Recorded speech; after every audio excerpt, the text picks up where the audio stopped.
Hey, Room 101. It's time for the next chapter of The Night at Dawn. So we are on chapter 5. And if you remember, the chapter is called Trapped. See that TR at the beginning? One of those tricky chunks. Trapped. Come on, Annie cried. Jack raced behind her. Were they being followed? Here, quick! Annie dashed toward a door off the hallway. She pushed the door open. The two of them stumbled into the dark, cold room. The door creaked shut behind them. Give me the flashlight, said Annie. Jack handed it to her and she switched it on. Yikes! A row of knights right in front of them. And this is what they could see.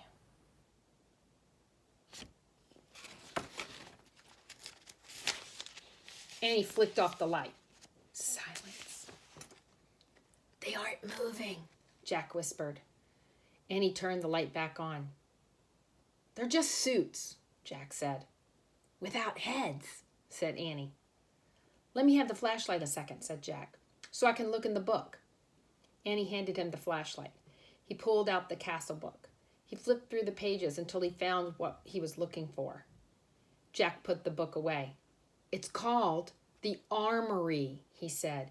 It's where armor and weapons are stored. He shined the flashlight around the room. Oh, man, whispered Jack.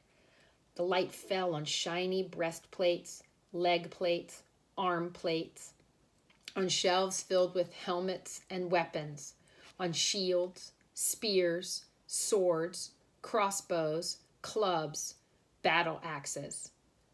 There was a noise in the hall. Voices. Let's hide, said Annie. Wait, said Jack. I gotta check on something first. Hurry, said Annie.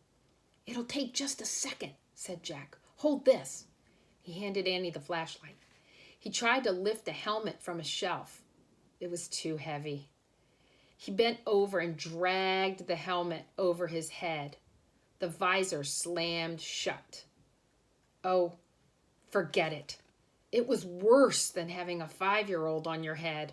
More like having a 10-year-old on your head. Not only could Jack not lift his head, he couldn't see anything either. Jack! Annie's voice sounded far away. The voices are getting closer. Turn off the flashlight. Jack's voice echoed inside the metal chamber. He struggled to get the helmet off. Suddenly, he lost his balance and went crashing into other pieces of armor. The metal plates and weapons clattered to the floor. Jack lay on the floor in the dark. He tried to get up, but his head was too heavy. He heard deep voices. Someone grabbed him by the arm. The next thing he knew, his helmet was yanked off. He was staring into the blazing light of a fiery torch. Look, there's Jack lying on the ground with that heavy helmet on. It's so heavy that he can't even sit up. So what do you think is going to happen now? Yeah, I don't know. Do you think they'll get Annie too? That's the end of the chapter. No! They're leaving us hanging. Okay. Chapter 6, though, it has sort of a hopeful title. It's called Ta-da! Oh my goodness. Boy, Mary Pope Osborne, you left us in a bad way. Poor Jack and that heavy head, and an arm just picked him up. I don't know what's going to happen. Okay, well, tune in for the next chapter. You guys take care of yourselves. Talk soon.